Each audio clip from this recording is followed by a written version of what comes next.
Tiwala si Senator Ronald Bato de la Rosa na madedepensahan ni dating PNP Chief Police General Benjamin Acorda Jr. ang ibinabatong issue sa kanya na siya ang tumulong kay dating Bamban-Tarlac Mayor Alice Go na makatakas ng Pilipinas.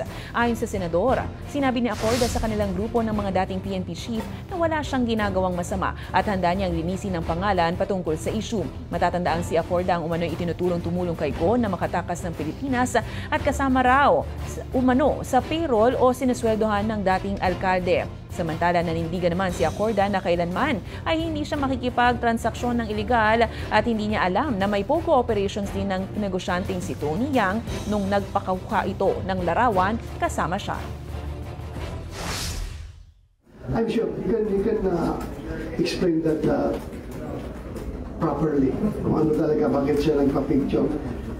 Sabi nga natin, if a picture has 1,000 words, how can I live?